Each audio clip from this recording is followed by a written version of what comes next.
Hey everybody, welcome to another episode of the Mile High Game Guys board gaming podcast. I'm your host Adrian. I'm Zach. And I'm Jeff.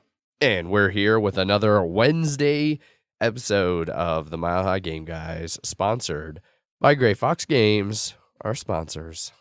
And Alex, freshly back from the wide world of Peru. I assume. Hopefully. I haven't heard from him since he was going to Peru. I saw that there was a Peruvian restaurant here in Denver, Yeah. out in Aurora. Ooh. All right, how do we pronounce it? It's not Pisco. It's Pisco. Pisco. Pisco? Pisco. Aunt corrected us. Yes. Yeah. But I think it's he did it in Pisco's- Slack and I don't know where it is. Yeah. It's like one of those things when someone texts you, it's pronounced this, but it's just text, and you're like, well, thanks. But no, it's like Pisco Sour is the place. Okay. Yeah. I found a lot of weird stuff just driving from, people from place to place. Like, I want to say close to Longmont, but on the east side of I-25, so like nothing. Okay. I was just driving by and there was I want to say at least a 10-foot tall cow statue, but he was Elvis. And I didn't have time to take a picture and I was so pissed. Oh yeah, I think I remember you telling me about that. Yeah. I was just like, I saw this. It looked amazing, but I couldn't take a picture of it because I was currently driving on a road that I couldn't stop at. And I was like, God damn. Did you have a passenger at the time? No. Oh, okay. I just was going to pick up someone, and Uh, I was like, shit. Clearly, you need to go back out there so you can take a picture of it. I don't know where it was. That's the problem. I know it was vaguely up there, but I don't know anything north of I-25. I think you said I don't know anything north of I-70. I was Yeah. like, you live north of I-70, Yeah. Zach. And it's it's a barren wasteland. I just go into random houses all the time, and I'm like, this is my house, right? Yeah. Yeah. That's how it works. Yeah. Can't afford to live anywhere else. I just start peeing, and like, now this is mine. Start camping. There's no camping ban in Arvada or That's true. Westminster. I think they're trying to repeal that in Denver. Yes, that's on the next election thing. Yeah. Ballot. Yeah. Yeah. It's local city official type Yes. stuff. Indeed. Guess I've been getting texts and emails about it constantly. So you get for living in Denver. Yeah. I miss living in Denver. Mm. Westminster can eat a dick. Correct. Arvada's fine. I Yeah. like Arvada. I'm like a block away from Arvada. It's Exactly. annoying. I'm sick. Kind of ish. Kind of. I don't know if it can come. I don't know if it's coming through on the mics. I know But- Jeff and I are not comfortable with the fact that you wanted to record a podcast while you were sick. We feel that it's very unprofessional. Very. Yeah. We're also recording in the morning, which is an interesting change of pace. So much for so us. that like when we arrived here, Jeff and I both had. I'm assuming you had breakfast too. Yes. Yeah, we just brought breakfast instead of bringing lunch or dinner. Yeah. So It was a $1 sausage McMuffin yeah. from McDonald's. I'm annoyed that like the sausage McGriddles there used to be $2, but now they're $2.20, and it's bullshit. Cocksuckers. This is really exciting banter, guys. I mean, fast food. You fast food. Apparently, Zach found out that Wendy's has breakfast now, Yes. which I never knew. Yes. And I I didn't had know that either. and I had Burger King breakfast a couple weeks ago, and it is trash. Yeah. Did you have a croissant Yes. sandwich? Yeah. And it's garbage. It's not good. Bad. No. Not recommend. No. I feel the sausage McGriddle is basically. Do you remember the pancake wrap sausages like that you could dip? Yes. Yeah, I feel like Those it's just- exist still. I know, yes, but I feel like it's sausage McGriddle is basically that, Gross. but in a good way. But delicious. Yeah, Sounds gross. Yeah. I don't eat fast food really, except for occasional Taco Bell. Yes, we're recording in the morning, so perfect. I was just about to say it was too early for me to drink, and then Jeff's drinking. it's a Dr. Pepper. Oh, okay. I'm drinking a Sprite. Yeah. Again, the sickness. He just poured a lot of vodka into that Dr. Pepper, Jeff. Still my birthday weekend, technically. So, That's Yeah. Which, that reminds me. Hang on a second, guys. uh-oh. On air. Oh, jeez. Oh my God. Set the dog off. Belated birthday, Jeff. Why, thank by a couple you. days. Happy late Christmas, Zach. Late- By a couple months. You know what? I think it's past a couple months. I think it is now 4 months. Just so I you have know, a job and money again. Yeah. your so- Christmas present still hasn't shipped. It's the order's still there. Yeah. They said April, so Okay. fingers Who crossed. did Now, you order it from? Miniature Market. Okay. So now that you have the Game of Thrones expansion, Yeah. you'll Now get- they're going to ship it. Yeah. Why'd you immediately get a shipping notice now? They're like, oh, he has the game, so now we can ship the mat. yes. But And thank you. And I got the Feast for Odin expansion, the Norwegians, which I've heard a lot of good fantastic things about. Yeah. Okay. As soon as you said that in the message, I was like, oh, fuck yeah, I'm getting that because I want to play that. Mhm. So, and same thing for like getting Zach the Game of Thrones expansion. It's like, I want to play that too. So getting people games. You know I'm gonna be popping this It's off. going to start punching it right now. So, which actually reminds me of my bullshit experience at Black and Red. So I bought these the other day. I went to Black and Red after I got my first like my second big paycheck. My first big paycheck, I immediately went to like taxes for Megan and I. Yeah. Because between the two of us, we owed like $6,000 in taxes this Jeez. year. As did a lot of people. Yeah. For us, it was that she pulled a lot of money out of her investment account to make the down payment on the house. Yep, and Yeah. they That charge will- her for that. That will fuck you hard. So my first check went to that. So then my second check, I was like, holy shit, I have money again. I'm going to go treat myself. So I went to Black and Red. Treat yourself. Treat yourself. And I decided to buy a couple old D&D modules, like AD&D modules that I've heard are really good for like source material and stuff for working into other campaigns. And I'm trying to loosely put together a D&D campaign in my mind. I don't know when I'll ever have time to play one where I'm the DM, but whatever.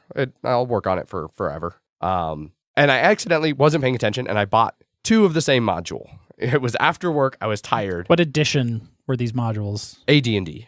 Oh, second edition. Yeah. Okay. So I was exhausted, bought 2, got home and didn't realize it until like right before going to bed that, oh shit, I accidentally bought 2 of the same one. I was like, Black and Red's cool. I'm sure they'll let me exchange it, no big deal. So I went there the next day to exchange it. And the guy was like, yeah, we'll give you store credit for it. And he's like, we can't refund it. And I was like, okay, that's fine. I buy enough shit here anyway. It's like, speaking of buying shit here, I should get Zach and Jeff their gifts. It's Jeff's birthday this weekend, Mhm. and Zach got me a Christmas gift, and I never got one back for him. And so I went and got a bunch of games. I got Megan a game too, because her birthday's coming up in May, and went up there and plopped them down. I was like, all right, yeah, I'll exchange this module that was like $50 for this Jeez. stack of games.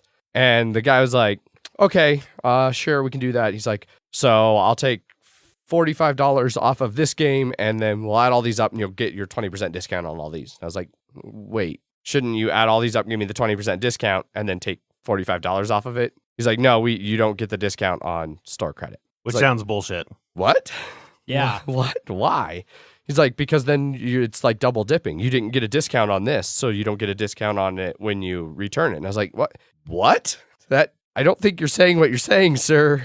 Yeah. I tried very hard to be very patient with the guy. And 30 minutes later, I was finally like, all right, well, I'm not going to buy this like $70 worth of other games I had sitting here. I'll buy these 2 expansions and I'll take my module back and not exchange it right now. So I'll buy these right now with the discount and fuck off, dude. Yeah. And so I'm going to go back in on Monday when Kari's actually in there and be like, hey, Kari, AKA today. I think, after we record. Be like, I think the guy was explaining poorly. I hope the guy was explaining poorly. I hope he was just an idiot. Mhm. But we'll see. Yeah, because I mean, if you're getting store credit, so say as an $18 or as a $20 game, 20% off of that is $4. So you paid $16 for it, whatever, and then you get that as credit. It's not like it's not like you're not getting the full, $20 you weren't back. getting the $20 credit. Yeah, I think that's what he was thinking is that like, I mean, if that's that's what I true, was then asking that's for. fine. right. If that's what he's trying to say, but also that doesn't make any sense. But still, logistically, the numbers would add up okay then. But Yeah, no. because the big thing was like I was going to buy Megan the new revised Agricola because she got the Farmers of the More revised and it works better. The 2 revised work better together. So I was going to buy her that, and it was $59.99 with the 20% discount, which was like $48. And the module that I actually bought was like $45.99. So I was like, so those basically cancel each other out. It'll be perfect. And the guy was like, no, I'll take that away from the $59.90, take $45 away from the $59.99, and then just give you the 20% on the remaining amount. And I was like, no, like no, you're not gonna fuck me out of $12. Yeah. yeah, So worst case, if that is a policy of theirs, which is stupid, then I'll just use the money to buy something else that doesn't get the discount, like other D&D modules or something, or Yeah. used books, something like that. But Yeah. still annoying. It was a very that was my first negative experience I've ever had at Black and Red. Not the first we've heard of. No, not the first we've heard of, but it was the first I've had. Yeah. It pissed me off. But yeah, we won't hear from Zach again for the rest of the episode. no, probably not. Currently punching Game Mother Thrones of Dragons. expansion. Right now, the house cards for the Targaryens are twice as thick as the other ones. Oh, wait, really? Like, there's twice as many of them, or the cards themselves are... Oh, okay, there's just twice as many. Twice as many. Well, the Targaryen faction wasn't a faction in the original. Yeah, so so it's all the... And then there's expansion cards for the other ones. Oh, yeah, that makes sense Yeah. then. Yeah, okay, no. Seeing the different names, I'm like, what's Khal Drogo doing here? He did. Khal Drogo. Yeah, good old Carl. But yeah, let's move on to what we've been playing. Sure. Unless there's any other... Oh, yes. What you've been up to banter. Jeff's birthday. Yeah. And then, did you guys already talk about that? No. Okay. I was like, It was No, we zoned out. started to, and that's what reminded me I needed to give him the Okay. gift, because you said it's been his birthday weekend. yes. So, Jeff, you want to tell us how your birthday went? Yes. I drank 350 milligrams of caffeine to start. That's not how you started it. I mean, no, I started it at Fire on the Mountain, went for wings, and then went to D-Bolt for like 2 beers, walked over to the 7-Eleven and got a Spike energy drink, which was 350 milligrams caffeine. My brother loves Spike Energy. It was very effective because I was getting very sleepy because I still woke up at like 7 a.m. on Friday that I didn't have to work because I have a 4-day weekend. And that was very effective. We went to the High Lonesome, which is a divey bar with a pool table, but a good beer list. They had the New Belgium Tapped at Noon, which I guess is New Belgium's like, we tap it and take it to the place that same day. Huh. IPA. It's the New Belgium at the Source Hotel, right? Yes. Yeah. Yeah. And so it's like ultra fresh every day, like same day Interesting. delivery IPA kind of stuff. Interesting. That was good. Played some pool, had a double tall gin and tonic, walked 20 minutes to a place I had never been called My Brother's Bar, which is right by the REI. Yeah, I've and- heard of it. Which Paul kept giving us shit for not going. Yeah. And because, Like, because of that, I kept making that it was his brother's bar. Yeah. So, On the walk over there, we saw the kidney statue, which is Creepy. gross. very creepy. Yeah, very creepy. Yeah, and is like light up during the night. Which makes it creepier. Yeah. Yeah. But also, if those, I don't think it's supposed to be kidneys, because if they are kidney sides, I think they're Like- like jelly beans or something. The Bean- name yeah. of the piece is Red Velvet. yeah, which I don't understand that at all. It really looks like Someone just likes. it's gross. Yeah, it's gross. Look up Red Velvet Denver And you'll know what we're talking about. Yeah. And we had a burger. It was good. The whole place smelled like fry oil. Yes. Oil, which was fine. I mean, so much so that when the We debulk- walked back to High Lonesome to depart, and there were some people from D-Bolt over there, and he could smell the fry oil on me. Went home, got up, then we went Sorry, not Red Velvet, National Velvet. National Velvet. Oh, now it makes sense. Yes. It still doesn't. No. I know. Then Saturday was go over to Golden to D Deli, which is a great sandwich shop. Have a very spicy sandwich. I really like the JWB. I still have no idea what it stands for because nothing in there really has anything. The only B part is like bacon, but it's like turkey and like cucumbers and carrots, and no idea why it's called that. Was not able to find it even researching online why it was called the JWB. But it's got the HFS on it, which stands for hot fucking sauce. And I don't remember it being as hot as it was because I got an extra side of it because I would usually put a little extra on there. And holy shit. My mouth, Yeah. it was not fucking around in this batch. No. After he said that, after the first bite, and you're like, "Oh, this is hotter," and I remember all of us are like, "Oh, can we try a little bit?" Because you had the side. I So had we- the side, yeah. So we took a knife, put a little bit of the spread on the bite, and we're all like, "Okay, this is good," but also I'm glad this is not on my sandwich. Yeah. I'll probably get it on the side next time and then just sort of add it as I require instead of getting it on the whole sandwich. After that, we went disc golfing, frolfing, frisbee golfing. Disc golfing, but people also like to call it frolf. Yeah. Yes. Rolf. From before everyone got all huffy about calling them frisbees and not discs. Yeah. It was fun. My leg was still a little sore from all the walking the day before, but I still made it because it was mostly grass. It means just win, baby. What? Or I don't like Where'd you find that? on their menu. Oh, okay. Their website. Yeah. The menu I had seen was a different menu. No, you're not wrong. Also, Random name. No wonder we couldn't figure out what it was. Yeah. Disc golf was fun. We went with the Hater and Wes and Paul, Bullshit Paul, and yourself, Zach. Yes. It was fun. It was sunny. It was a nice day out. Definitely. It was really nice. Definitely put the sunscreen on. It was on 420, and I was surprised that there weren't more high people playing disc I'm sure golf. they were. Well, no, I mean like there, because that seemed like normal weekend traffic, I would say.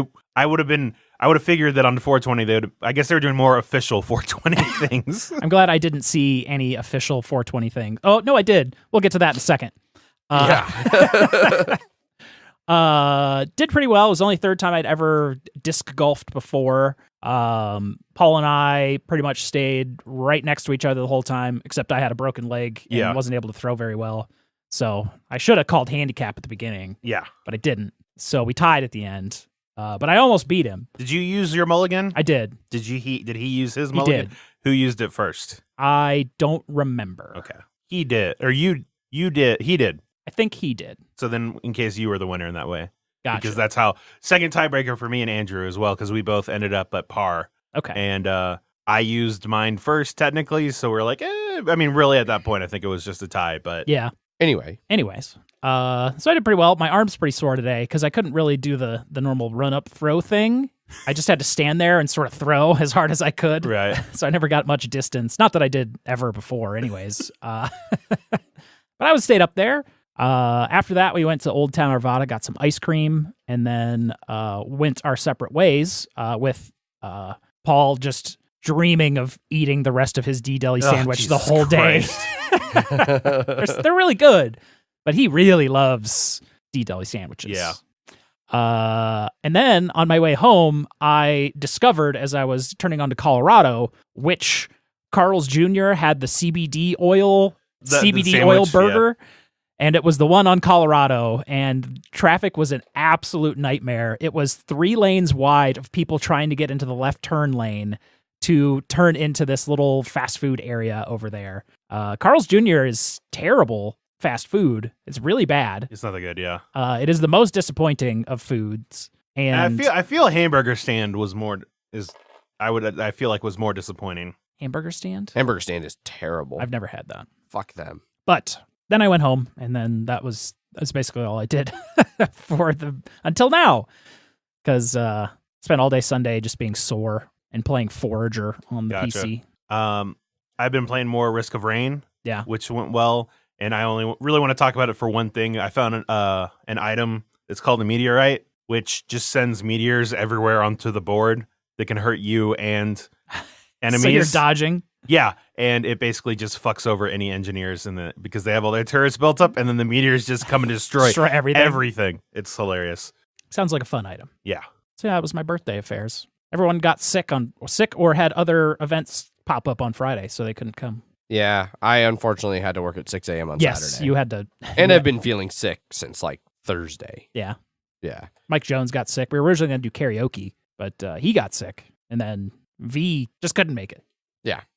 You guys just talk about frothing reminds me. I went bowling with Aunt and Megan on Tuesday, up at the condo, and I had what is my single best night of bowling ever. We bowled 5 games. Well, we bowled 4 games and then 8 frames of a 5th game before our time ran out. But in 4 of the games, I went over 100. All right. I don't usually make it to 100. No, neither do I. So I felt pretty good about that. Yeah. My high for the night was a 127. But the final game that ended at 8 frames, I was already at 120 with 2 frames left, and I was coming off a strike, so I was probably going to beat 127. Nice. Yeah, I had fun. Reminds me. Oh, people were like, "What do you want to do for your birthday? Do you want to go bowling, on a hike, or?" Then they're like, "Oh yeah, your leg is broken." Yeah, all of those things are not options for you. How about dancing? Do you want to go dancing? Maybe a batting cage. Yeah. You might have been able to do a batting cage. Maybe we could go to Jump City. Yeah. Maybe some golf. Yeah. There we go. Actual golf. All right. Anyway, so what have we been playing? Let's talk about board games. Nothing really. Nothing. I'll start. I've been on a root kick. I talked about it last week how I'd played on Friday, and then I still wanted to play more, so I got people to play Wednesday game night. So we played a 4-player game. It was Wes, Blaze, Lance, thank you. I was like, I could see his face. He was sitting right across from me. Lance, and I was Lizard Colt. Blaze was the cats. Lance was, I believe, the birds, and Wes was Woodland Alliance. Those last two might have been swapped. I'm drawing a blank right now. Wes was birds. I don't know. Anyway, it was a good game. Overall, I lost hard. I got like 15 points. So I was solidly fourth. We definitely thought Blaze was gonna win. And he just barely didn't. And then the Irie was able through just Eerie. The Irie was able through. Yeah, I'm just gonna say it Irie. That's how I say it. I don't care. Gonna continue to say words wrong. All right. I will continue to say words how I say words. They were able to pull off another victory. So those happy little fuckers have won the last two games that I've played. So maybe I need to try being the birds. Well, I heard from Wes that each time he declined, it happened to be in a position where it netted him 0 points. Like even losing he declined on like the second turn. Yeah. But he had 1 point, and like the way decline works is you do decline and then you still do your like evening phase. So he declined from 1 to 0, and then in evening phase got 1 point back. Yeah. So his first decline didn't hurt him at all. And then he was able to we did have a misunderstanding with a card. Wes thought he could just play it from his hand. He didn't realize he had to craft it and then later discard it to score 4 points. And that was the reason his second decline didn't really hurt him. He declined for 4 points and then was able to the next turn. Gotcha. Played a card wrong, and none of us caught him on it. They gave him 4 points. So he won illegally. He won with an asterisk. Like most of our games. How'd you do, Adrian? Like I said at the start, I did real bad. I got my ass kicked. What? How many players? 4 players. And what place did you come in? 4th. Okay. Yeah, way back at 15 points. Ooh, 15? You're lizard cult, right? Yeah. Do you feel that it was mainly you or the cult that kept it that far back?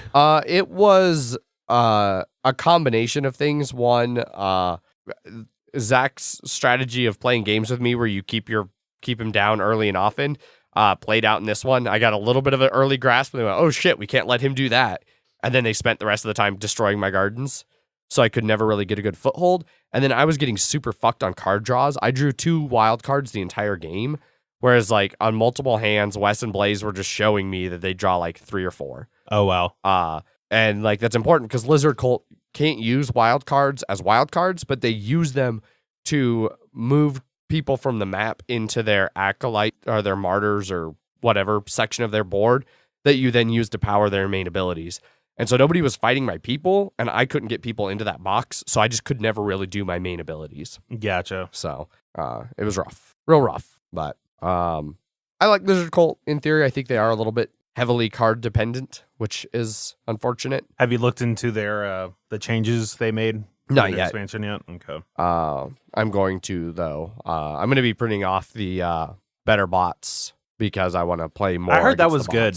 Yeah, I've heard they're a lot better. So I got to fill out my survey for the because then you play against expansion. You played against the original Marquis, the Marquis, and the mechanical Marquis, and he housed Megan and I in 4 turns. Oh Jesus Christ! It's like if it gets a good start, it's impossible. So it was rough, but still really liking Root. Nice.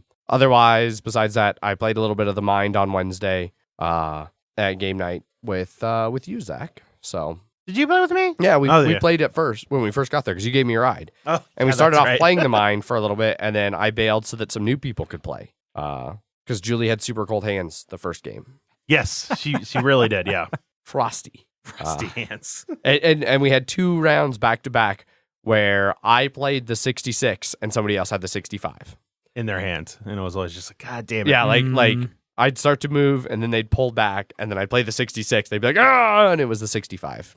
The exact same 2 cards, 2 hands in a row. Brutal. Real annoying. But yeah, so that's what I played. Jeff, what about you? What'd you play? I've played almost nothing. I played just 1 when I got to game night. Because you just had other shit to do. Yeah. You're just like, out of all the things I had to do today, this was squarely on the bottom of my list. And I still got there at 9:30, I think. Some late amount.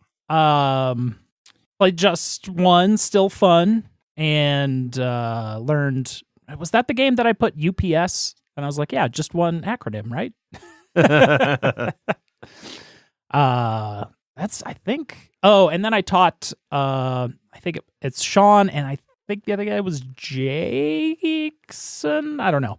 I taught them Seven Wonders Duel. They had never played before. Oh yeah, I saw you and teach they them were they were trying to figure out how everything goes, and I was like, I'll get you.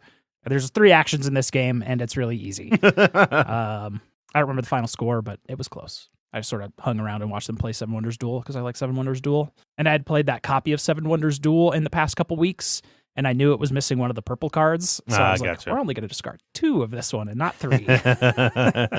Yeah, that's been about it.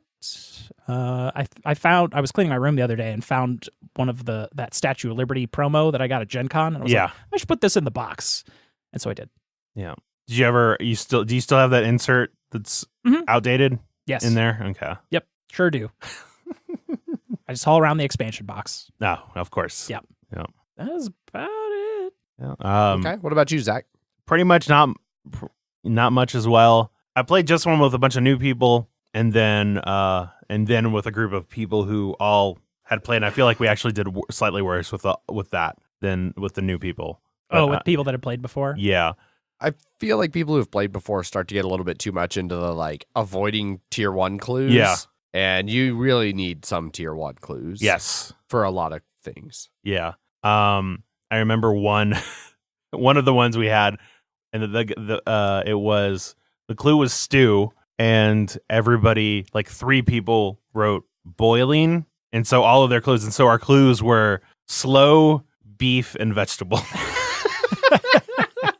I mean, I feel like I would have maybe still gotten stew out of that. I don't think they ended up getting it, but it was like, it's there if it makes sense, but only if you can figure it out. So, yeah. Yeah. No tier 1 clues like Ophir for Israel. No, right? Yes. Yeah. Which I don't know if we mentioned last. That was last week. That was last week. Yeah. That I was just like, Jeff, Ophir, and you're like, Slack? No. That doesn't match with any of the other words. No. Because Ophir was in Israel at that point. Yes. So. Business. Yeah.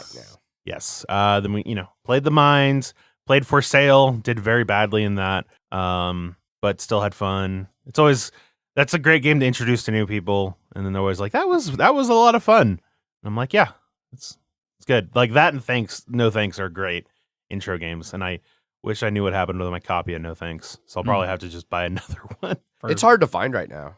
Great. Huh. Hooray. Like weirdly. Yeah. I mean, I think I could play that with the mind, though. I just get little tokens, and then I could just use the mind, like, numbers. You actually definitely can. Yeah. Yeah. And then, like you said, played just one, and then played cribbage, and it was Paul, Allison, and Wes and I. And I feel like it was just normal cribbage. I don't remember anything spectacular happening there. I think Paul and Wes won once, and then Allison and I won once. So our streak of being tied continues to be tied. Okay. We had nothing of note, really, besides obviously the 2 dexterity games we played of pool and disc golf. So, yes. Yeah.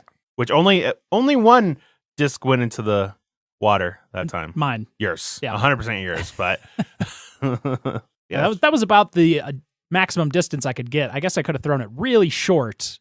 Yeah. And then thrown it over. It was windy, so all the discs were just swinging left. Yeah. On that first part of the course. Yeah. And there's a throw that Andrew and I do. We call it the pizza throw. I don't know what else to call it. Sort of like an underhand. It's like underhand, but you're sort of just pushing the frisbee instead of like a pull. And like I tried to explain it to Paul, or I began to attempt to explain it to Paul, and he's just like, "No, I don't care." Like, okay, I have other skills I need to learn yes. first. Yeah, that's basically it. Cool. Yeah. Jeff, is there a bloody minute this week? Nope. No bloody minutes. New round started today. Okay. So. Who are you playing next? The non-Paul other lizard player. Gotcha. Who I don't think I've played before. I was talking with Matt, and he was not a fan of his competition this year in terms of just like the teams he was playing, like Lizardmen, Orcs. Like he was saying that they just weren't interesting teams to play. Would you feel that at all, or is that mainly just the fact that he likes the more agile characters? I think it's just this bracket this year because it's 3 Lizardmen teams, Orc, Nurgle, 2 Dark Elf, 1 Dark Elf, 1 Necro. Gotcha. Yeah, he's Necro. I feel I'm forgetting one, but anyway. So basically it's 3 Lizardmen teams that are like half squishy edge, half bashy, and then a bashy team, and then another bashy team, and then an edge team. Which even Dark Elves are still... They're like humans with higher agility. Yeah. They're not going to hit you too much, but they have... But they're more apt at it than regular elves, so... Yes, because other elves suck. But I mean, he's playing Necro, which has like 2 Frankenstein, 2 werewolf, and his werewolves, I mean, are pretty nice, but I guess just couldn't get it together. Gotcha. Yeah. You said that after this season, everybody's doing a refresh. No, so we have one more season after this. Okay. But after that one is all new refresh. Gotcha. So this is season 8. Season 9 will be just regular. Season 10 will be complete top to bottom new teams. Gotcha. Okay. Yeah. So I'll just keep the Lizards on through season 3. Okay, one more. It's 3rd season. Yeah, gotcha. Yeah, unless I just get slaughtered at some point. Right. Which I'm looking at. I got plenty of money. Yeah. Okay. Well, with that, let's move on over into some news and Kickstarters, because we've got news and Kickstarters. As is tradition.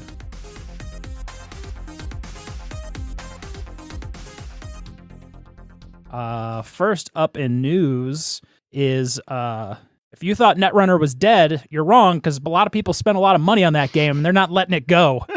There is a fan-made expansion by the people that ran, I guess, tournaments and stuff. Yes. One of the big fan tournament things. Yes. I would view it as like whatever that Blood Bowl version, the not official. The NAF of Netrunner. Yeah. Made a 65 card expansion for Netrunner called Downfall of the Ashes. I don't know what they called the data cycle or data pack. Yeah, the Ashes cycle. Yeah. So this is coming from Nisei.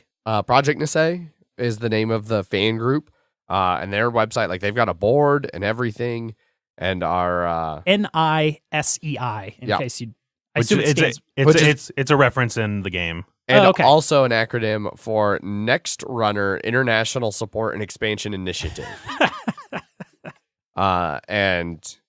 Apparently according to Shut Up and Sit Down, the art and design on the cards is like really great. No, I mean really just the cover they have on here was like, that looks like they do have all the cards you can see online. Oh, 100%. That looks like Netrunner. I would not be able to tell this wasn't done by Fantasy Flight art team. Yeah. So awesome work for them. So if you're wanting more Netrunner, if you were bummed to hear that Fantasy Flight was dropping Netrunner, fans are keeping it going. It's all available for print and play from their website from multiple different sources for a varying amount of money. It's sort of like some of them are like pay what you want, donating sort of thing. Yeah. But right now it looks like you can get it for like $40 to $50 from like the drive-through cards website, which is like that same place we picked up some of the Dread stuff from, I think. Oh, gotcha. At one point. Or we use Drive-Thru-RPG for that. But yeah, similar. And then like makeplayingcards.com if you want to buy your own like different playing cards. They've got standard and premium versions. So you can actually get it $40 to $50 printed. Yeah. Because you could just do print and play, and then like a lot of people do with Magic. They're like, oh, this card's great, but it's also $50. I'm just gonna print the card on paper and just put put it in a sleeve, and then it might as well just be the same thing. I need 4 of those $120 cards. Yeah. Sorry. You put it in a sleeve, and then you just put a regular card behind it, so it has the same feeling. Yeah. I wouldn't, not just a piece of paper in a sleeve. That's real squishy. This one's real foldy. I wonder what that one is. That's almost like when I played Pokemon the LC or not, the TCG when I was a kid, and I had a Japanese card in there, and my sleeves were clear, and I was just like, weird. I got this Japanese card when I wanted it to. Oh, geez. Yeah. But yeah, more Netrunner if you're interested in it from Project Nisei. Yeah, super high quality expansion there. Yep. Next up in news. Next up in news, if you didn't know, Now you know. now you know, because we're telling you, board games use Kickstarter a lot. A lot. That's the news. That's the news. Yeah. So basically, Basically, a big report came out that was like, holy shit, it's actually a lot. yeah, games in general have earned over $1 billion in pledges on Kickstarter. And tabletop's the largest chunk of 69%, I believe. that. Yeah, $687 million. So yeah, That's a lot. Kingdom Death Monster, I think, sits at number 1. Yes. How much was it again? You said 686? 687. 687. Okay. Yeah. I mean, KDM did $12.4 million as a board game project with Exploding Kittens right behind at $8.8 million. That's 1.8% of all tabletop Kickstarters ever was Kingdom Death Monster. Yes. Well, just that one Kingdom Death Monster, Yes. not even both of them combined. No, it's like it doesn't seem like much, but it's also IKEA uses 1% of the world's wood supply yearly. Just IKEA. Yeah. This also includes things just as well, like because they fall under tabletop gaming. Things like Critical Role's live. Oh, yeah. Or not live, their animated special. What was it, $18 million? Last I saw was 10.5. $10.5 million. Okay. Which is still just Maybe I saw 10 point. bad shit. Yeah. It closed at 11,385,000. Yep. Gotcha. So Kingdom Death is currently the 4th highest ever project on Yes. Kickstarter as well. Is that Cooler still number 1? I don't know. That would Yeah. probably be something Because that Cooler still got fucked. yeah, the Critical Role one, at least as of the time of writing this, when it was at 10.5, was the 5th biggest of any kind, period. Yeah. And I don't know where 11.3 gets it in that list. Behind Kingdom Death at number 4. So Kingdom Okay. Death's still number 4 at Yeah, 12.4. fair point. Yeah. So, yeah, crazy. Yes. Crazy. But sometimes, moving on to our next thing, Yeah. Kickstarter also gets people in trouble. Well, people get themselves in trouble Yeah. over on By overusing Kickstarter. Yeah. So Kickstarter just dropped the fucking hammer on Kolossal games. They dropped a whole bunch of them. I don't know what all Two what games ones. were suspended. Well, yeah. So, first what happened was 2 games were suspended, one from Kolossal and another one, which was Hunt the Ravager. And the other one was Folding Space by Maple Games, because they have done multiple Kickstarter games campaigns and they haven't been fulfilled yet. And so people saw that and they're like, oh, I wonder what's going to happen next. And then what happened next was that one of the games that Kolossal had, Papillion, however you said it, which I don't think we ended up talking about. No, we were going to talk about it last week. Which I'm glad we didn't, because that one finished, but then Kickstarter's like, you know what? No, and they just canceled it and refunded everybody's money back on it. Yeah. Kolossal has 8 unfulfilled projects right now. Yeah, 2 of them are past when their fulfillment date should be. Eclipse, a 2nd edition. Yeah. Terrors of London, Mizo, All Manner of Evil, Western Legends, Ante Up, which I think was an expansion. Yeah. The Cloudus collection, Consumption, and the Papillion, which they also just dropped, didn't they? Yeah. Yeah. And somebody said, like, if you're going back all the way to the Eclipse one, they did have 5 that did fund and delivered in that time frame as well. But still, like, having 5 delivered and then 8 didn't. Because Kickstarter's official terms of service say you have to deliver your product before you start another one. And apparently Kolossal has also been guilty of, like, having multiple accounts or something to get around that. Like, they've got, like, or working with other companies to be like, we're going to fulfill it, but you're going to run the Kickstarter. Yeah. That way we can, So, but like 8 Kickstarters that are still up in the air right now with another 2 that were going. Yeah. I feel like it's like a spanakopita of, this could go real bad real fast. I feel like Simon is like, it's like it's sort of like a moving line of like however many Kickstarters they do at once. It's like Kickstarter, like, okay, we're fine with that. But past that, you start to get into murky territory. Yeah. Because like I don't think anyone is ever expecting CMON to not fulfill a game just because it's so big. So and it's only ever never not exactly, and so it's they're only like ever one or two at a time that are still kind of up in the air. a little to varying amounts. So I think somewhere I've seen like 3 or 4, and it depends how big they are. Exactly.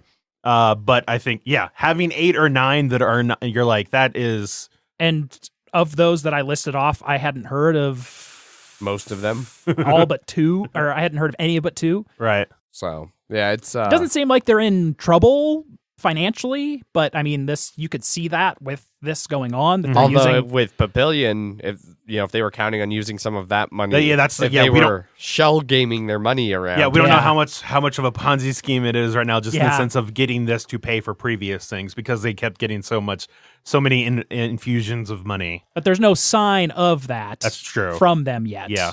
We'll see in a couple months when their CEO just takes all the money and runs like that one company. Yeah. They did release a statement of the suspension about the... It was a big non-statement. Yeah, it was just... Yeah. It's like, just keep being excited about Hunt the Ravager. Yeah, right. So yeah, Kickstarter is kind of, hey, maybe no... Shift down big... Or was it... Gear down big shifter. Yeah, so that's what Bob says. But yeah, so maybe Kickstarter's going to start bringing down the hammer a little bit more. Probably just I would assume they're just going to try and get it to more reasonable time frames. Yeah, there's because there's other groups that definitely have ones that they start a new one before the other one's fulfilled. But I think especially Kolossal starting to get into like running multiple Kickstarters at the same time, which is also a no-no. Yeah, and the multiple accounts and just piling on the violations. Mm-hmm. So we'll see how that all shakes out. Yeah, Kickstarter's message to people listed off outstanding fulfillment issues, running multiple simultaneous projects, and failure or unwillingness to clearly communicate with backers is the reason they canceled Papillion. Gotcha. That was from the Kickstarter, like, here's your money back message to backers. But we'll see. Maybe we'll see if anything even happens. I mean, maybe Kolossal's got plenty of savings, and it's not going to be a problem. Just one day of nothing, and then they just are like, and we're folded. Yeah. It was like that brewery that closed after 2 months, and it's like 57 days. Yeah, how can you only be open for that long, I guess? Yeah. Well, it's funny because it threw me for a loop because like I looked for them, and they had a post from like May of 2018. So I was like, oh, they've been open for a long time. Uh-huh. But the post from May of 2018 was like, hey, we're opening in December. And then in the comments of that, there was somebody in February like, any update?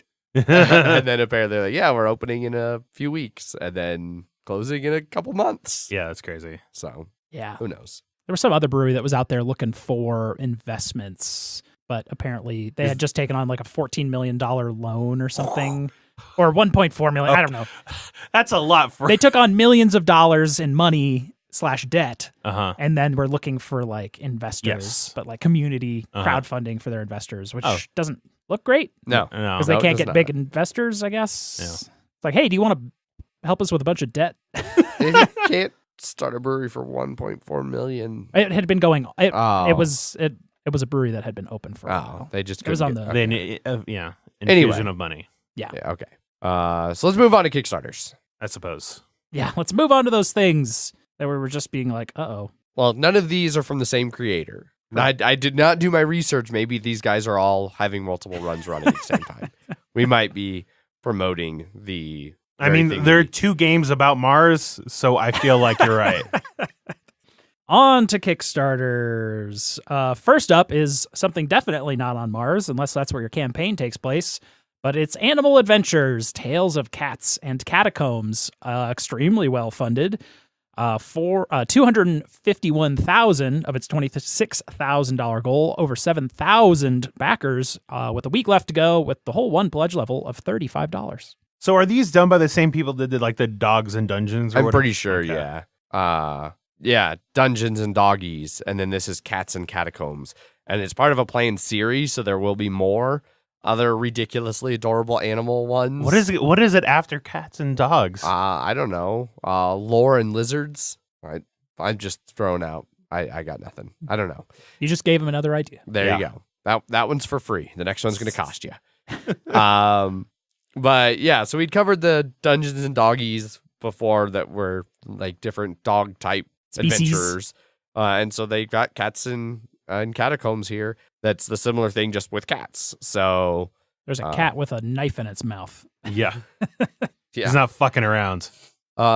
Some of these I think look really good. Some of them, I don't know, look a little bit more odd to me. I do love the Necrobouncer. I feel like the premise of this is flawed, that you can expect cats to actually go do this, go do something instead of just laying around all day. Right.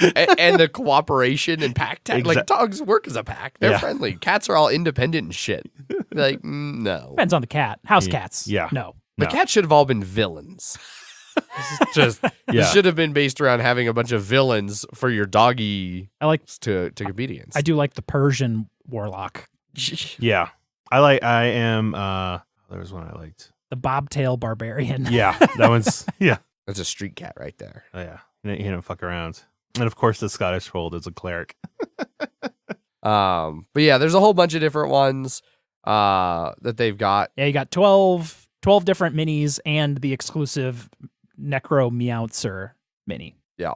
And then it actually comes with like rules and stuff like that too. Rules, companions, and then yeah, because you can use these shot. just as like companions for your actual heroes. Like if you want to have your fighter have a fighter cat with him, they've got rules to incorporate them in that way as well. And then a little scenario. I had the rules include like roll a die to see if they actually do what you want them to do. If not, consult this chart. It attacks you. Yeah, pretty much. You try to pet it and it bites your face. Yeah.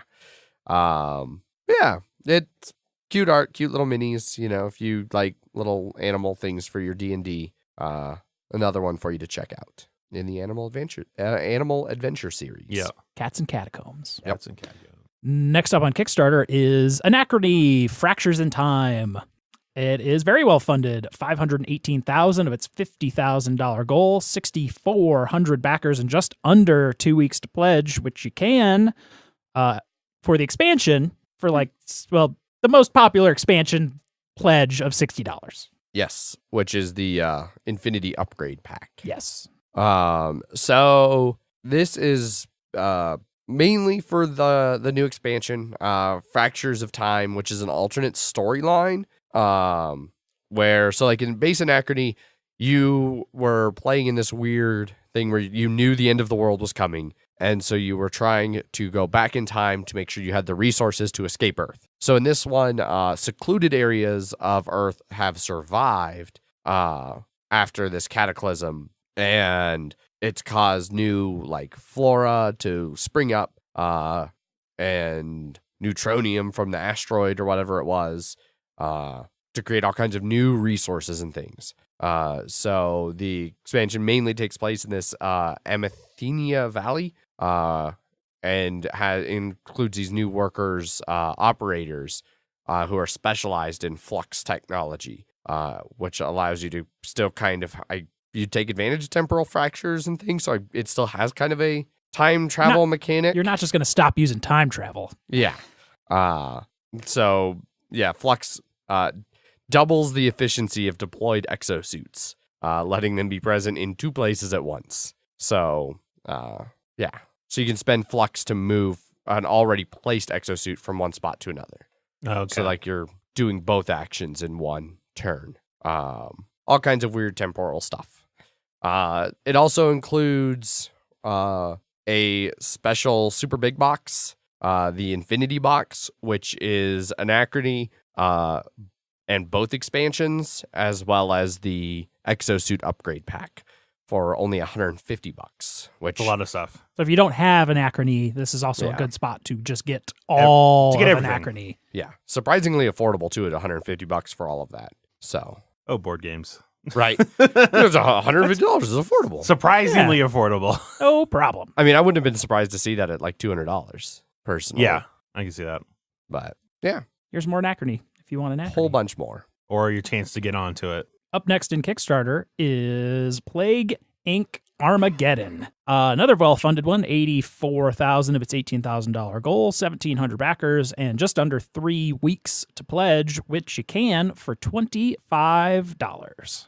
This is a game I definitely was not expecting to ever see anything about ever again. Yeah. Like I figured it was a one and done. So I was really surprised when I saw that.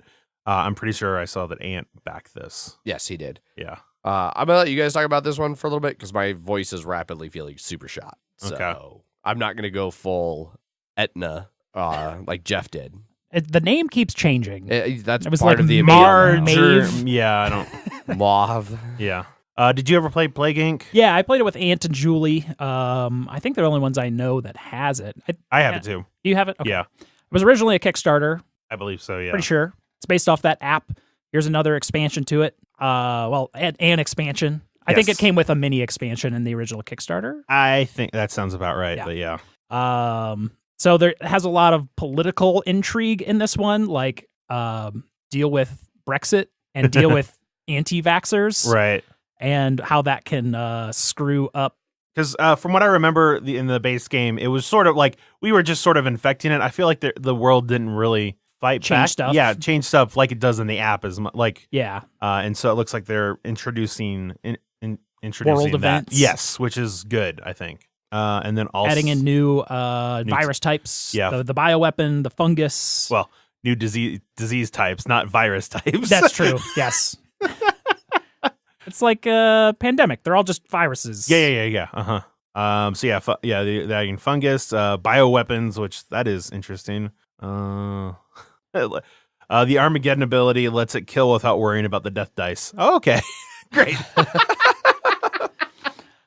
Looks like there's going to be some Tomorrow's World country cards where you can have Isolationist USA with no transport links, where Britain isn't in Europe, and where global warming has changed Greenland from like a cold to a warm Yeah, climate. that's good. I think that's, and then it looks like it's going to have another player too, so it can go to up to 5 players. Yep. And Extra player tokens. Unless you have, if you have the unofficial, or if you have the 5th player expansion from the other Kickstarter now, it can do up to 6 players, which Okay. seems like too like much. too many, yeah. Yeah.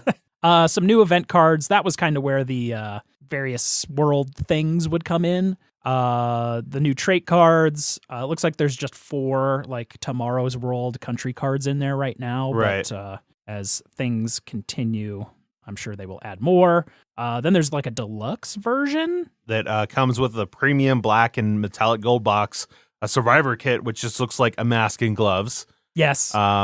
Metallic gold gene upgrades. Don't know what that means. Metallic gold super DNA upgrades. Comes with a copy of the game for Steam of the app. Yes. As well as the soundtrack for it. And then little storage things for the cubes. Which is, they look neat on Yeah. their like non-final preview thing on here, but they look like little slide out Matchbox sort of trays. Yeah. So I probably would consider maybe backing this because I did enjoy the first game. I Especially, remember it having like, I would only want to play this at a certain player count Yes. amount of fun in it. Yeah, but I felt it sort of got samey because it didn't have any. It was just the players playing, and now with the world events and the different changes, like you said, the Tomorrowland or whatever it was. Yeah, it looks like it just changes a couple countries into something different, but which is adding to variability is good. yes, So. more variability and for a decent price, only $25. Yeah,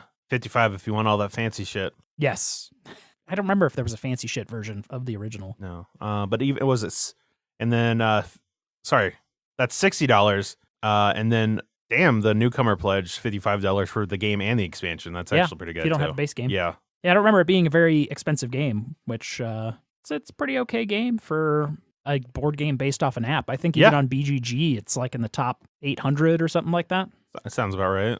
So it can't be bad. Did you play it? I have not played it, Okay. no. Yeah. Plague Inc. Armageddon expansion, if you want to check it out. And if anyone wants to know how to play the game, you can just look it up. Yes. You put cubes on countries, and whoever has the most, they get to kill yeah. everyone there or whatever it Yeah. is. You play as diseases. Competing diseases. Competing, yes. If all of the diseases in Pandemic were players, and then no one in the game was everything else. Yes. Yeah. Next up in Kickstarter is Terraforming Mars Turmoil expansion. Shocker, extremely well funded, $755,000 of its $20,000 goal, over 16,000 backers, and 1 week left to pledge this one at $34. Now, I know we were all wondering, well, us three were wondering when we first heard that this was coming to Kickstarter. Why is this coming to Kickstarter? Because Stronghold merged with indie boards Yes. and cards, and then the guy that sort of runs this portion of new games coming out was the Kickstarter guy at Indie Boards and Cards, which does almost everything on Kickstarter. Yeah. So now they're doing everything on Kickstarter. Well, and not just that too, but also is like, well, what are they adding to, like, is it just going to be a glorified pre-order like Queen Games or something like that? Or are they going to actually add anything for someone backing it for Kickstarter? Because it doesn't come out until like October? November. So let's find out. Adrian. Yeah, Adrian. Voice, I'm sure it's back to 100% now. Just a second. I had to finish pledging. You didn't. God, damn. I'd set remind me. Yeah. And I was like, oh, there's only 9 days. I better just go ahead and do this right now. They call this their biggest and most strategic expansion yet. And it includes just a ton of shit. And a shockingly large amount of shit for $34. Yeah. For them. So yes. So as you would expect, it includes like all of their expansions have more corporation cards, more project cards, those kinds of things. It includes 2 reference cards, which is increasingly more important as you add all the expansions in that have different things that kind of interact in different ways. Especially because Turmoil's adding in A lot more. quite the chunk of new mechanic. The big new thing that this expansion is adding committees and global events kind of thing that happens. So there's a committee board and a global event board and a deck of global event cards, and then you're getting a bunch of new delegate pieces, 7 for each color, and then a bunch of neutral ones that you can kind of move into your different, like align with your different factions. There's a lot of voting. Yeah. There's a politics phase now. We've finally taken Mechatol, and it can begin. Yeah. So these global event cards will come out, and there's a little bit of a like thing where without reading through all of the draft rules and trying to understand exactly what happens, basically it looks like you go through and you can try to implement different policies and kind of decide how you're going to handle these events as they come up, because you're now part of this global committee on Mars that determines how you want to do things. So like some of the policies you can act are like spend 10 money to draw 3 cards, and that just becomes a new action that people can take. Or you can make it to where titanium is worth +1 money now, so it's even more valuable. It does add a new thing that I don't understand why they have this. Like the first step for the global event board is terraforming reduction, so you lose a terraforming rating. It's when you go in turmoil from switching, I think, different ruling parties. Huh. Well, They just have it like at the top of the global as like step 1 of the global event board. Well, it says this is simulating that the Terraforming Committee is actively revising your terraforming rating, and old merits become obsolete over time. Huh. But it's everybody does it. So Where did you see that? in the rules. Oh. Page 6 specifically. I started reading through the rules, and it wasn't helping me understand exactly what happens. I mean, it looks like, as is tradition, the rulebook for Terraforming Mars will be not great. Not the best. But there's a new action you can take to buy delegates, $5 per delegate, and you can move them from the reserve into like your different factions. And it's also interesting that like the delegate board, the committee board, like there are different committees, but it's not like your player colors committee. It's like there's the Unity committee that's blue. It's like there's 6 different political factions that have nothing to do with your mega corporation. Yeah. So you're just trying to get influence into those various ones. Yeah. So in the grand scheme of politics, the corporations are contrling everything. Exactly. Yeah. It's not like there's not that Jeff Bezos is in the House or Senate yet. Yet. But there's also a bunch of cool new promo content that's coming with this Kickstarter. Which makes this more interesting. Yeah. And also maybe explains the Kickstarter path a little bit more. Exactly. So finally, after listening to, I don't know what, 3 years of complaints, they are including as a promo with every single pledge 5 dual layer player boards. Which I'm assuming are cardboard. But I was joking with somebody. I was like, wouldn't it be hilarious if it was just dual layer, but of that same material of the initial thing? So it's just glued two on top of each other. Two paper. Like just a real narrow little edge. Exactly. But yeah, it looks to be cardboard and punch board. Yeah, and it looks like they are including a lot of those changes that the other third party ones have made, like increasing it to up to 40 money, and then having the spots for like the 10s. Exactly. 10s and 20s. Yes, that's what I mean. Which even which I guess my broken token kind of has, but they're in a different spot. Yes. This one, they have them laid out a little bit differently. But yeah, then they're adding a whole bunch of promos, including corporations, global events, project cards. I like the first promo corporation, Mons Insurance. You're basically the insurance company for Mars. And you start off with an increase of 4 on your money production, but everybody gets a -2 money production. But then anytime anybody causes anybody to lose supply of something, or to lose resources, or to lose production of resources, you have to pay them money because you're insurance. Yeah. And that's why everybody paid the -2, is so that you would keep it to paying them shit. They bought insurance. Yeah, they bought insurance, and unfortunately you have to fucking give it to them.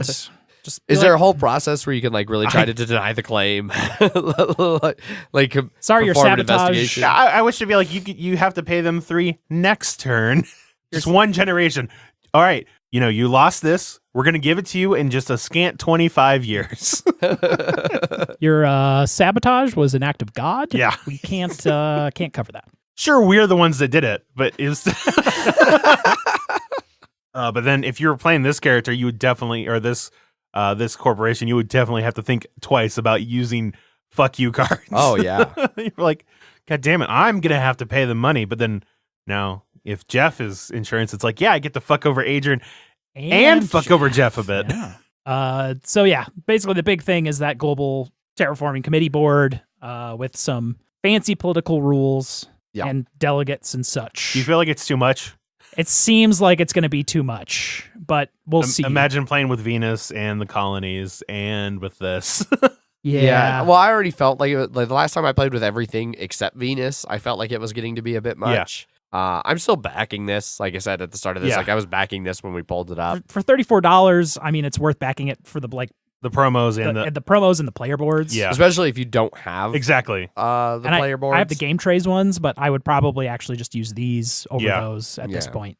Yeah. Especially now that there's version 2.0 game trays for it. Right.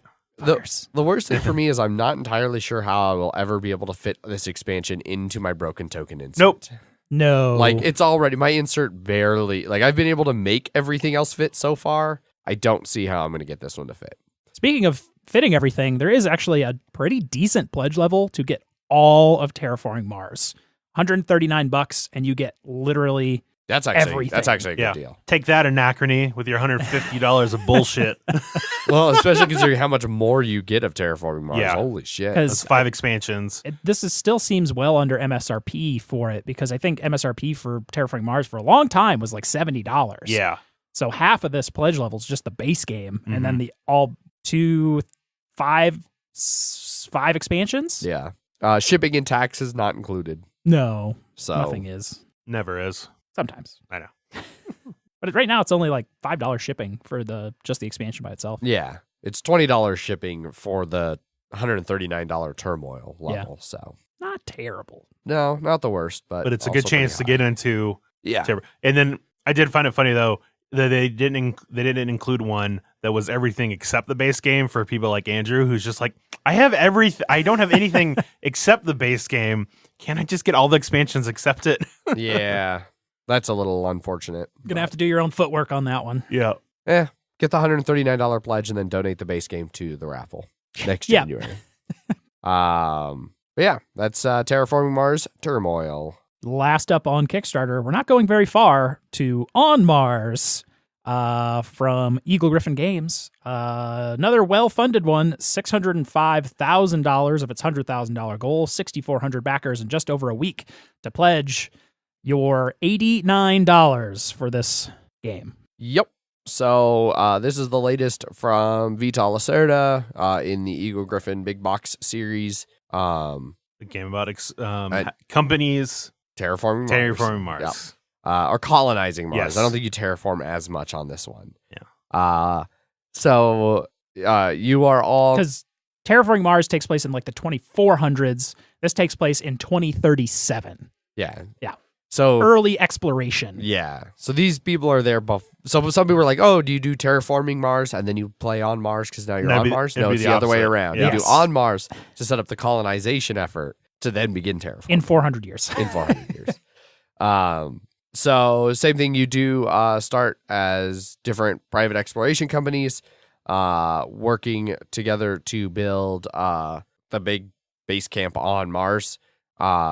It's played over several rounds, and each round is 2 phases, colonization phase and a shuttle phase. During your colonization phase, you're going to be taking a turn where you do all your actions, depending on what side of the board you are on. If you're in orbit, you can take blueprints and get resources, things like that. If you're on the planet, you can build buildings, upgrade them, get scientists and contracts, things like that. And then in the shuttle phase, you are moving between those 2 spaces, the colony and the space station. Additionally, kind of the key part of this game is that all of the buildings on Mars are dependent on each other in this like giant rock, paper, scissors style circle. Like they say, like colonists require oxygen, oxygen requires plants, plants need water, water needs ice, ice requires power, power requires mining, mining requires colonists. Yep. Like, so it's this big circle of, trying to balance where you're growing your colony to make sure it's growing evenly and you have enough to keep everything running. And then like when you build tech, it becomes available for everyone. Yeah, because it's kind of a semi-cooperative thing in the game world that you're all corporations that are trying to profit the most off of this same goal thing. Yeah. Kind of like terraforming Mars, where ostensibly you're all working together to terraform Mars, even though you're not really cooperating. Yeah. Well, it's like you do get something for, whenever someone uses your tech, you get a little something for it. So it's not like, you don't like there'd be a reason for you to invest in tech because then other people will use it and you'll get stuff from it. Correct. Instead of just being like, well, I have to be one to invest and everyone gets to fucking use it for free. Yeah. There are also going to be missions that come out during the game. And you can do different things to complete the missions. And that's also the clock for the game. Once 3 missions have been completed, the game will end. And throughout the game, you'll be earning opportunity points by contributing to the development of the colony. So like kind of what Zach was saying, like as part of rewards for like people using tech that you developed, things like that. You earn opportunity points, and then whoever has the most OP after those 3 missions are completed is the winner. A whole bunch of stuff. It's a Eagle Griffin big box, so arguably overproduced. The exact opposite of what Terraforming Mars was when it first came out. Tons of minis, really fancy art. They've unlocked or not minis, but like meeples and bits and pieces, like custom wooden. They've unlocked all the stuff. screen printing for all of the meeples at this point. So all your little they're all custom like astronauts and ships and rovers and all that crazy stuff now. Correct. And yeah, they've got a ton of unlocks for all of that stuff. I think the only thing they haven't unlocked so far is Mars crystals upgrades, building tile display board, new contracts, and insert upgrade number 2. Yeah. And they're unlocking it not by dollar amount, but by backer amount. Number of backers, which I thought was weird, but that is a little bit weird. We'll see if they get anywhere near the 7,500 backers. I don't know if there's another 1,000 people that are going to back this game. Yeah. We'll see. There's a bunch of other pledge levels. You can get some other Eagle Griffin stuff. They usually do that with their Kickstarters, right? Yeah. I like Mars Curator gets you Gallerist. Mars Historian gets you Lisboa. Mars Vintner gets you Vinos, and Space Pirate gets you Escape Plan.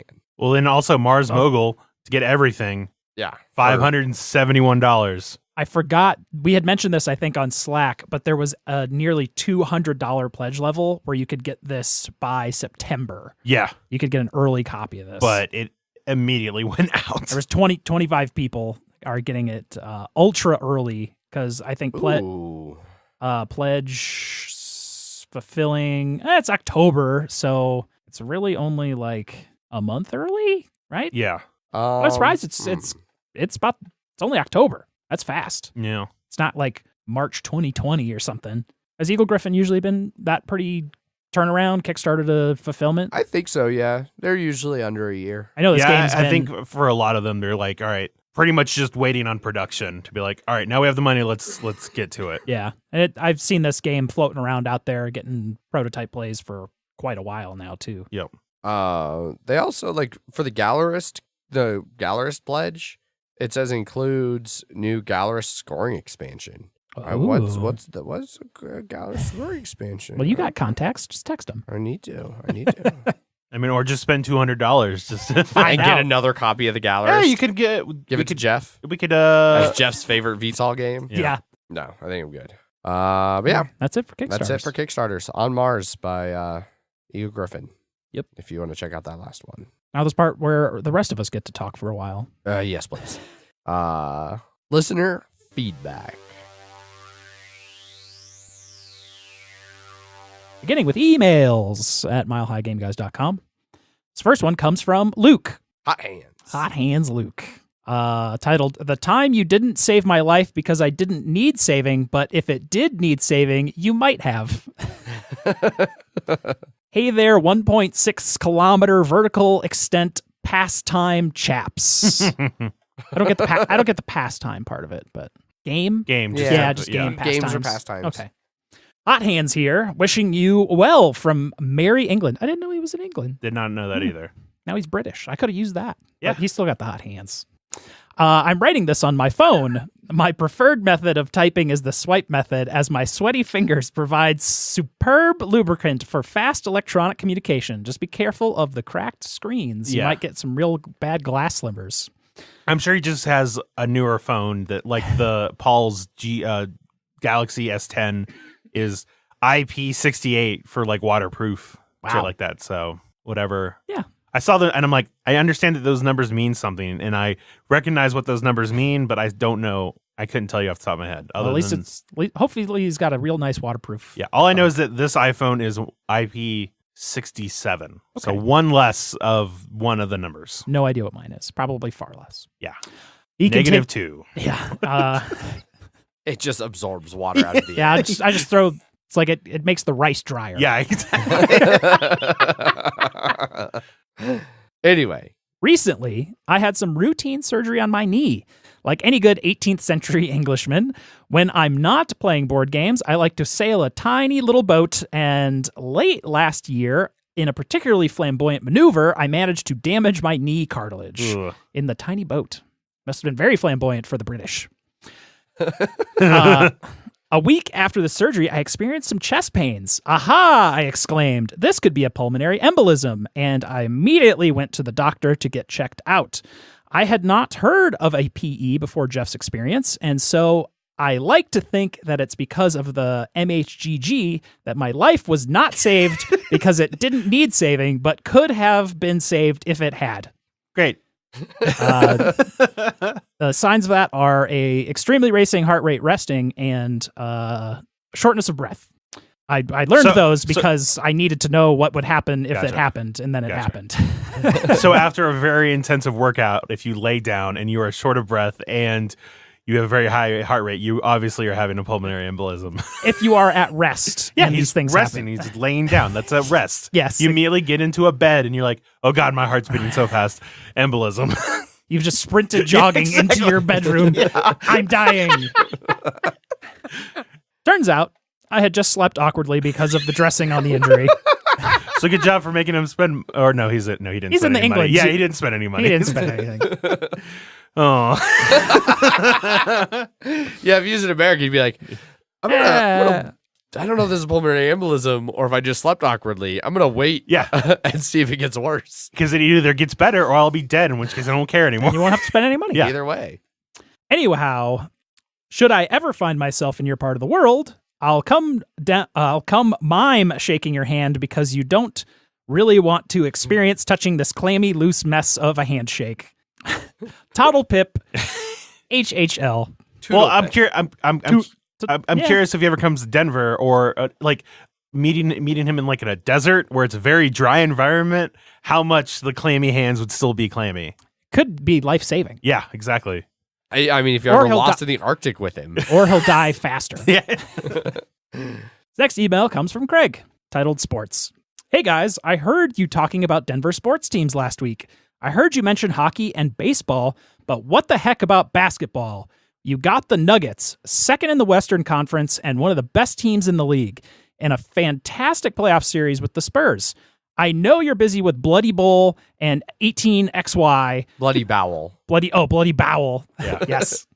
That's probably also a thing for a pulmonary embolism. Yeah, I think. bloody bowels. But don't you have a few minutes to spare for the Nugs?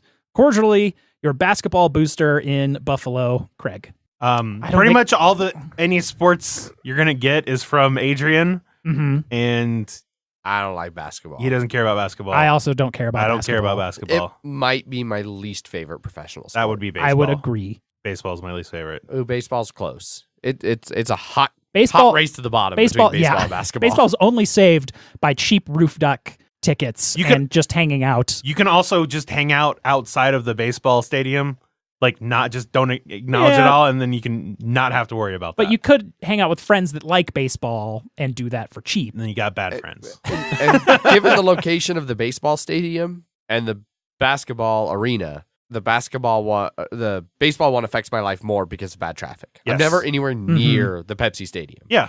So I don't care about the Nuggets for any reason. Whether they're good or they're bad, it doesn't affect my life in any way. I guess I'm happy for people that care. I mean, good. It's good that they're doing good, I guess.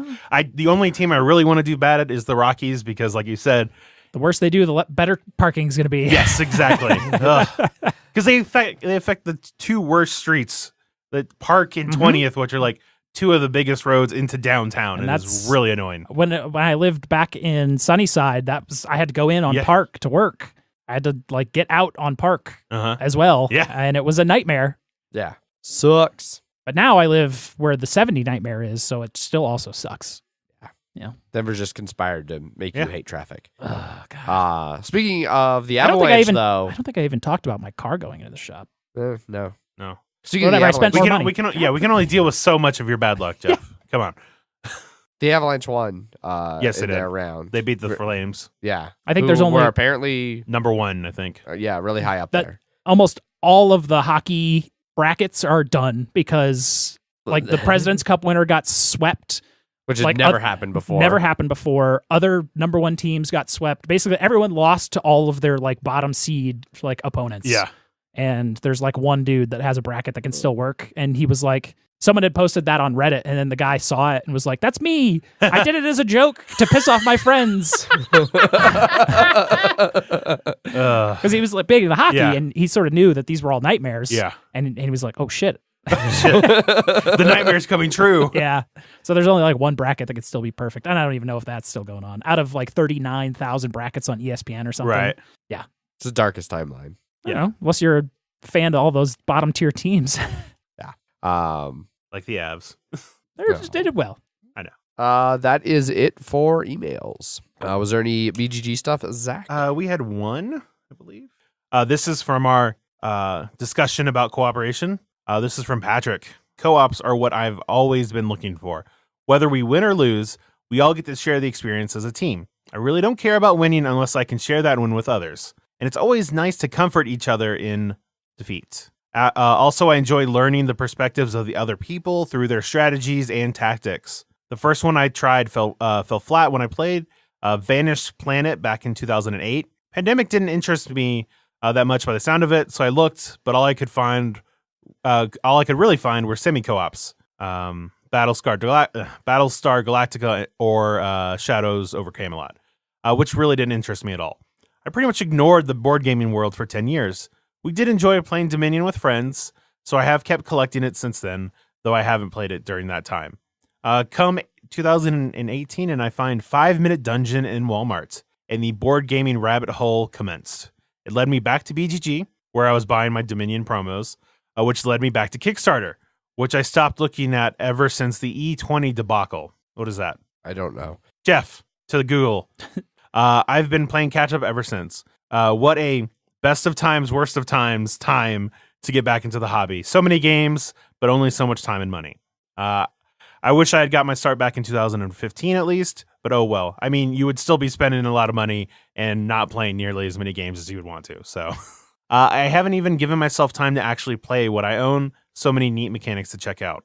I do tend to like the lighter games. The Mind is a blast for what it is. Battle for Greyport is very competitive, very cooperative. Real-time games, 5-Minute Dungeon and Marvel, stretch my always tired brain out. but they're good games. I've enjoyed the Forbidden games and Dead Men Tell No Tales. I just haven't played enough to know what's really good and what isn't. For me, you guys seem like you might enjoy, or you might be able to play a 4-player game of Shamus, and enjoy it. It uses a standard deck of cards. Any idea what that is? No. Okay, I'll look at it in a second.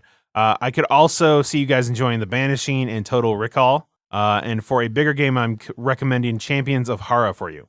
Thank you for your awesome podcast. I really enjoyed listening to your banter. You guys should get in touch with the guys from the One Stop Co-op Shop podcast /YouTube. They're pretty well on the top of the co-op scene. Not to mention Peter loves Blood Bowl, and Peter and Michael are MVP board games and are published Dark Dealings and Salvation Road. Okay, so that's a company, MVP board games, got it. And are in the process of getting more of their designs published, possibly 1 or 2 coming out this year. Well, that's cool. That's cool. Jeff, did you figure out what it was? Yes. Also, I did get your DM on BGG, so I do have his contact information to get a hold of him for Blood Bowl chats. E20 system evolved. It was like a new role-playing game system for all genres. Okay. I don't know what the issue was, but it was a Kickstarter. Huh. Maybe it was some Take all the money and run. It probably just never Well, we'll get to it after this one. We're done with this one. But Shamus is a 2-player cooperative card game that uses a deck of playing cards. One person is playing a game similar to Uno, while the other person is playing a game similar to Rummy 500. Which I have no. So that's interesting. I would. So it looks like the Uno player, who's the dealer, wants to discard all their cards from their hand, and the Rummy player wants to score at least 50 points. Interesting. I would try that out. But the other email, or the other message that we didn't read, is from Boyd. Is this episode an excuse for Adrian to talk about Spirit Island? A little bit. It was. Yeah. No, that'll I be. never talked about Spirit That'll Island. definitely be about to be. Yeah, that's this definitely week. gonna happen later. But yeah, if I took a shot when he mentions it during the show, how soon will I be drunk? I think I mentioned it like, I don't know. Not a lot. No. I mentioned it a fair amount. You'd be drunk by the end of the episode. Yeah. And I think if Jeff and I felt the same way about that as Adrian did, then I definitely think it would have been a bad idea to do a drinking game off We'd of put that. you on death watch. Yeah. Did Adrian's submarine experience help him at Captain Sonar? No. You sure? Yeah. Nothing at all? Positive. Turns out. What about during like playing it at a very busy game night where it's super loud and you can't hear what anybody's saying? Well, that just made me feel like I was on a submarine. That's what I'm. Yeah. Yeah. People are just shouting things at me, and I was like, I can't hear you. The bathroom. It's over there. I'm going to do what I'm going to do anyway. Yeah. That was from an episode of the Orville recently. They were at like a hologram dance place, and it was Okay. super loud. And he was just like, I'm going to go blow my brains out. And she's like, the bathroom, it's over there. And the engine room always breaking. That was so it was just reminiscent of the Navy experience. The Navy experience didn't help. The engine room just broke. It just all the time. reminded me, like, oh, the engine room's broken again. That thing we want to do, we can't do it because the engine room's fucking broken again.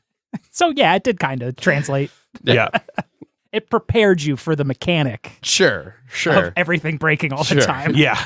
Yeah, when I'm captain and I want to do something, it's like, oh, I already know I'm not going to be able to do that because the engine room's going to be broke. Hey, can I do that thing? No? Engine room's broke? Cool. Weird. Luckily, I made other plans. Can I do that? No, engine room's broke on there. Oh, okay. Third time's the charm. So the answer is not no.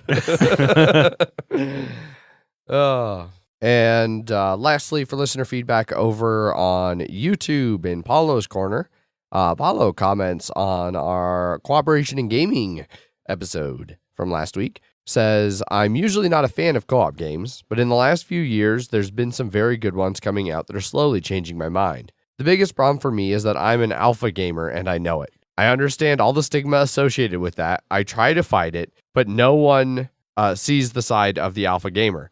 How much we suffer looking at people doing way suboptimal moves in a co-op and having to be silent. It takes a lot of self-control. I also think the alpha gamer is only a problem when you are playing with people that don't know the game or aren't experienced gamers. Thankfully, I have a good group with very good players, and we are in our own way alpha gamers. So we discuss our thoughts and points of view as a group, and that is what is changing my mind regarding co-ops. I simply think that they are best enjoyed with people with the same experience with the game or with the same gaming know-how. Semi-co-ops are a very interesting thing in concept, but they are very hard to pull off because of the tanking issue. Maybe to solve this, they have to be like Tales of Noggin the Nog, where the game is a semi-co-op at heart, but at the end, if the main goal isn't achieved, there is still a winner. So players tanking the game issue goes away because they can't make everyone lose. Great show, guys. That's a good point. Yeah, I forgot all about Sagas of Noggin the Nog on that episode. Someone should open their copy and actually play it sooner or later. Yeah. You should figure out which copy you want to keep, Adrian. Yes, that's actually the truth. I should make sure that I'm going to get my other one. But anyhow, yeah. Thanks, Paulo, for your Paulo's Corner contribution. So that wraps up listener feedback. Thanks to everybody who contributed to that. We always like the emails and the BGG comments and things. Of course. And if you're looking for something to do and you're in the Colorado area this upcoming weekend, I'll actually be at Trax because I forgot all about that. So I'll be playing 18xx Thursday and Friday after work, and then not at all on Saturday and Sunday, unfortunately. I'll look for the thunderstorms in the distance. Yeah. It's an evil place. However, down in the Springs, there's KoboldCon, and it's not sold out, unlike Trax. So if you want to go play some games, you're in or around the Springs, it is $30 for a weekend badge or $20 for a Saturday day pass. They've got a whole bunch of D&D events, miniatures games, board games, card games, all of that kind of stuff going on down there at the Chapel Hills Mall Event Center. So go check it out if you're interested. KoboldCon.com. So woo. yeah.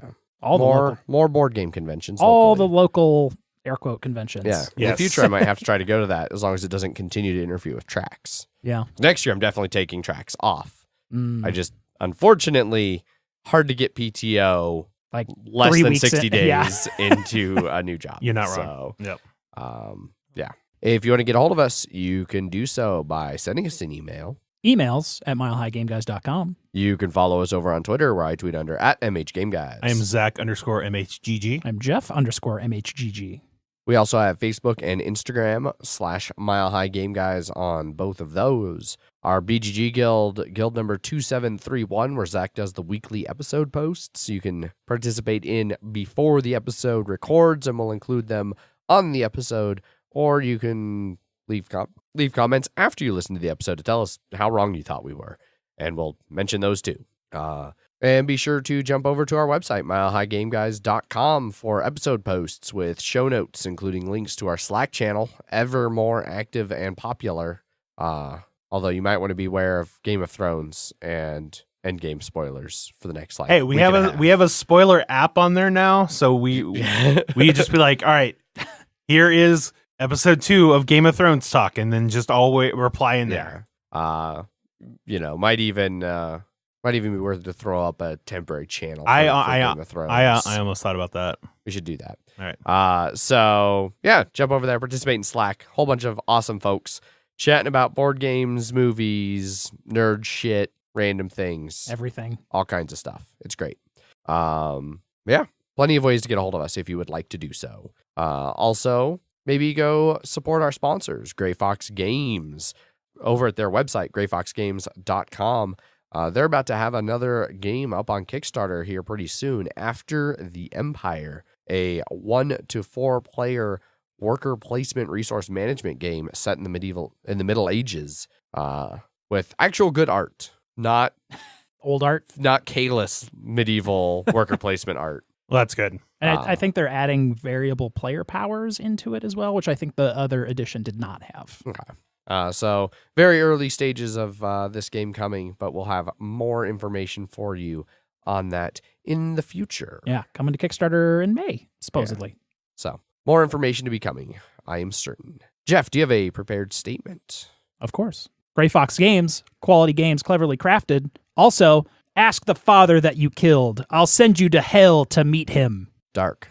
Yeah. That wraps up the episode. Be sure to tune in on Friday as we discuss our top 10 cooperative games. And then we'll be back next Wednesday with more banter as we move into the 140s. We may have played a game or two by then. Yeah. Scary. That's asking a lot. Yeah. Yeah. Thanks everybody for tuning in. As always, I've been your host, Adrian. I'm still Zach. And I'm Vehicular Jeff. Bye. Bye. Bye.